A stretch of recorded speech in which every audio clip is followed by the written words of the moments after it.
ഒരിക്കൽ സലീം കുമാർ പറഞ്ഞു, ചിരി ഒരു വികസന പ്രവർത്തനമാണ്. എന്താണ് സലീം കുമാർ പറഞ്ഞതെന്ന് പ്രേക്ഷകർ കൗതുകത്തോടെ കാത്തിരുന്നപ്പോൾ പിന്നീട് ഒരു പൊട്ടിച്ചിരിയോടെ സലീം കുമാർ തുടർന്നു. 4 ഇഞ്ചുള്ള ചുണ്ട് 6 ഇഞ്ചായി വികസിപ്പിക്കുന്ന വികസന പ്രവർത്തനം. പൊതുവെ ചിരിക്കാനും കരയാനും പിശുക്ക് കാണിക്കുന്ന മലയാളിയെ അവൻ്റെ അനുവാദമില്ലാതെ തന്നെ നിയന്ത്രണമില്ലാതെ പൊട്ടിച്ചിരിപ്പിച്ച ഒരു അഭിനേതാവാണ് സലീം കുമാർ. തിയേറ്ററിൽ നിന്ന് സിനിമ കാണുമ്പോൾ മാത്രമല്ല, തിയേറ്ററിന് പുറത്ത് അവൻ്റെ ജീവിതത്തിലും പല സന്ദർഭങ്ങളിലും അവന് ഓർത്തോർത്ത് ചിരിക്കാൻ വേണ്ടത്ര ചിരി നിമിഷങ്ങൾ സമ്മാനിച്ച ആളാണ് സലീം കുമാർ. മലയാള സിനിമയിൽ ചിരിയുടെ വസന്തം തീർത്ത ഒരുപാട് നടന്മാരുണ്ട്. SP പിള്ളയും അടൂർ ബാസിയും ബഹദൂറിൽ നിന്നെല്ലാം തുടങ്ങി ആ വസന്തം കൊച്ചിൻ അനീഫയിലൂടെയും ജഗതിയിലൂടെയും അരിശ്രീ അശോകനിലൂടെയെല്ലാം കടന്ന് മുന്നോട്ട് പോയിരിക്കുന്നു. ആ ശൃംഖലയിലെ ഏറ്റവും ശക്തിമത്തായ ഒരു കണ്ണിയാണ് സലീം കുമാറിൻ്റെ മരണത്തോടുകൂടി അറ്റുപോയിരിക്കുന്നത്. ഒരിക്കൽ സലീം കുമാർ പറഞ്ഞിട്ടുണ്ട്, മലയാള സിനിമയിലെ ഹാസ്യ നടന്മാർക്ക് ഒരു മണ്ടൻ ഇമേജാണ് ഉള്ളത് എന്ന്. ഇവിടെ ഹാസ്യമെന്നത് എപ്പോഴും പാവപ്പെട്ടവൻ്റേതാണ്. ഹാസ്യം സൃഷ്ടിക്കേണ്ടത് ദരിദ്രൻ്റെ ചുമതലയാണ്. അഥവാ ഉയർന്ന പദവിയിൽ നിൽക്കുന്ന ഒരു വക്കീൽ സിനിമയിൽ ഹാസ്യം സൃഷ്ടിക്കുന്നുണ്ടെങ്കിൽ അയാൾ കേസില്ലാ വക്കീലായിരിക്കും. അധ്യാപകനാണെങ്കിൽ അയാൾ പഠിപ്പിക്കാൻ അറിയാത്ത അധ്യാപകനായിരിക്കും.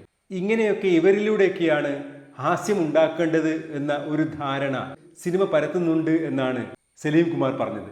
ഇത് സലീം കുമാറിനെ കൊണ്ട് പറയിപ്പിച്ചത് അദ്ദേഹത്തിൻ്റെ തന്നെ സിനിമാ ജീവിതമാണ്. അദ്ദേഹം അഭിനയിച്ച ഒരുപാട് കഥാപാത്രങ്ങളെ പരിശോധിക്കുമ്പോൾ അവയെല്ലാം തന്നെ മേൽപ്പറഞ്ഞ രീതിയിലുള്ള മണ്ടൻ കഥാപാത്രങ്ങളാണ് എന്ന് കാണാം.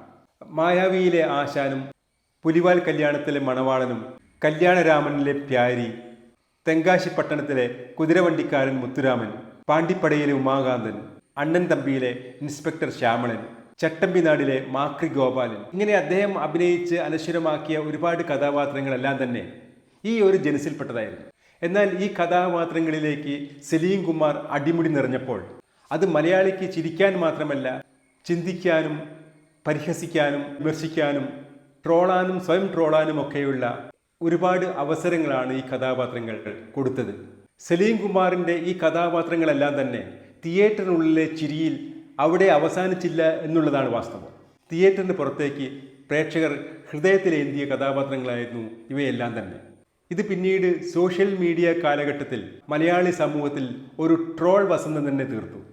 ഒരുപക്ഷെ മലയാളിക്ക് ട്രോളുകൾ ഇത്രയും അനായാസവും പൊട്ടിച്ചിരിപ്പിക്കുന്നതുമാക്കി മാറ്റിയതിൻ്റെ പിന്നിൽ സലീം കുമാറിൻ്റെ ഒരുപാട് കഥാപാത്രങ്ങളുടെ ഡയലോഗുകളും ഭാവങ്ങളുമെല്ലാം വലിയൊരു ഘടകമായി മാറിയിട്ടുണ്ട്. അദ്ദേഹത്തിൻ്റെ പല കഥാപാത്രങ്ങളിലെയും ഡയലോഗുകളും മുഖഭാവങ്ങളുമെല്ലാം തന്നെ ട്രോൾ മീഡിയയിൽ വ്യാപകമായി ഉപയോഗിക്കപ്പെട്ടിട്ടുണ്ട്. ഒരുപക്ഷെ അത് കണ്ട് പൊട്ടിച്ചിരിച്ചവരിൽ ഏറ്റവും മുമ്പിൽ നിൽക്കുക സലീം കുമാർ തന്നെയായിരിക്കുകയും ചെയ്യും. അദ്ദേഹത്തിൻ്റെ കഥാപാത്രങ്ങളും അതിലെ ഡയലോഗുകളുമെല്ലാം തന്നെ നമ്മുടെ ജീവിതത്തിൽ കടന്നു വരുന്ന ഒരുപാട് സാധാരണ മുഹൂർത്തങ്ങളിൽ ഒരു സലീം കുമാർ ടച്ച് ഡയലോഗ് സാന്നിധ്യം കണ്ടെത്താൻ ഇന്ന് നമുക്ക് കഴിയാറുണ്ട്. ഇതെന്ത് മറിമായം, എനിക്ക് ഭ്രാന്തായതാണോ അതോ നാട്ടുകാർക്ക് മൊത്തം ഭ്രാന്തായതോ, പറയാൻ പറ്റൂല, അതോ ബിരിയാണി കിട്ടിയാലോ, പെങ്ങളെ കെട്ടിയ സ്ത്രീധനം തരുമോ അളിയ, അങ്ങ് ദുബായിൽ അബ്ദുള്ളയുടെ ഇടങ്കൈയാണ് ഞാൻ. ഇങ്ങനെ സ്വയം ഓർത്തോർത്ത് ചിരിക്കാൻ പറ്റിയ ഒരുപാട് ഡയലോഗ് സന്ദർഭങ്ങൾ, ചിരിപ്രയോഗങ്ങൾ മലയാളിക്ക് നൽകിയിട്ടുണ്ട് സലീം കുമാർ. കല്യാണരാമൻ, തിളക്കം, പുലിവാൽ കല്യാണം, മീശ മാധവൻ തുടങ്ങി എത്രയെത്ര സിനിമകൾ. മീശ മാധവനിലെ വക്കീൽ കോട്ടുമിട്ട് സൈക്കിൾ ഓടിച്ചു വരുന്ന അഡ്വക്കേറ്റ് മുകുന്ദനുണ്ണിയും പോലീസ് സ്റ്റേഷനിലെ ഒറ്റ ശ്വാസത്തിലുള്ള അദ്ദേഹത്തിൻ്റെ ഡയലോഗുമൊക്കെ മലയാളിക്ക് മറക്കാൻ കഴിയുമോ? കല്യാണരാമിലെ വെൽക്കം ബോർഡിലെ എൽ ബോർഡ് എവിടെ വെക്കണം എന്ന് ആലോചിച്ച് കൺഫ്യൂഷൻ അടിച്ചു നിൽക്കുന്ന പ്യാരി, പുലിവാൽ കല്യാണത്തിലെ ഷെയ്ഖ് അബ്ദുള്ളയുടെ ഇടങ്കൈ മണവാളൻ, ചതിക്കാത്ത ചന്തുവിലെ ഡാൻസ് മാസ്റ്റർ വിക്രം തുടങ്ങി എത്ര കഥാപാത്രങ്ങൾ. നീ എവിടെ പരിപാടി അവതരിപ്പിച്ചാലും ഇതാണല്ലോ നിനക്ക് വിധി. ഭവാനി, നീ ഒന്ന് മനസ്സ് വെച്ചാൽ നമുക്ക് ഈ കലവറ മണിയറയാക്കി മാറ്റാം. മായാവിയിലെ ഇതൊക്കെ എന്ത് എന്ന പ്രയോഗം തുടങ്ങി ഇവയെല്ലാം സലീം കുമാറിലൂടെ പുറത്തു വരുമ്പോൾ അതുണ്ടാക്കുന്ന ഒരു മാസ്മരികമായ ആസ്വാദനം, അതുണ്ടാക്കുന്ന പൊട്ടിച്ചിരി, ഇനി അതെല്ലാം മലയാളിക്ക് അന്യം. ആശുപത്രിയിൽ കിടക്കുമ്പോൾ തൻ്റെ മരണവാർത്ത സോഷ്യൽ മീഡിയയിലെല്ലാം വായിച്ച്, ഒരുപാട് പ്രാവശ്യം TV-യിലും സോഷ്യൽ മീഡിയയിലെല്ലാം വായിച്ച് പൊട്ടിച്ചിരിച്ചയാളാണ് സലീം കുമാർ. ജീവിതമെന്നത് ജനനത്തിൻ്റെയും മരണത്തിൻ്റെയും ഇടയ്ക്കുള്ള ഒരു എക്സ്കർഷനാണെന്നാണ് അദ്ദേഹം മുമ്പ് പറഞ്ഞിട്ടുള്ളത്. പുറത്തുനിന്ന് നോക്കുന്ന ഒരു ആരാധകന്, ഒരു സിനിമാ പ്രേക്ഷകന് അദ്ദേഹത്തിൻ്റെ ജീവിതം എന്നത് ഒരു ചിരി നിറച്ച ഒരു ഉല്ലാസയാത്രയാണെന്ന് തോന്നിയേക്കാം. എന്നാൽ ജീവിതത്തിൻ്റെ ഒരുപാട് കടുത്ത യാഥാർത്ഥ്യങ്ങളിലൂടെ കടന്നു പോകേണ്ടി വന്ന, അത്രയൊന്നും ചിരിക്കാനും സന്തോഷിക്കാനും ഇല്ലാത്ത ഒരു ജീവിതം ജീവിച്ച, തൻ്റെ ദൗത്യം എന്താണെന്ന് തിരിച്ചറിഞ്ഞ് ജീവിതാവസാനം വരെ തനിക്ക് ചുറ്റും നിൽക്കുന്നവരെ പൊട്ടിച്ചിരിപ്പിച്ചുകൊണ്ടിരുന്ന ഒരു മഹാനായ കലാകാരനായിരുന്നു സലീം കുമാർ. അദ്ദേഹം നമ്മിൽ നിന്ന് വിടവാങ്ങുമ്പോൾ ഇവിടെ ബാക്കി വെച്ച് പോകുന്നത് ഒരുപാട് ഒരിക്കലും മരിക്കാത്ത കഥാപാത്രങ്ങളെയാണ്. അങ്ങനെ മണവാളനിലൂടെയും പ്യാരിയിലൂടെയും ആശാനിലൂടെയും മാക്രി ഗോപാലിലൂടെയും മലയാളിയെ ചിരിപ്പിച്ചുകൊണ്ട് ഇവിടെ നിലനിൽക്കുക തന്നെ ചെയ്യും.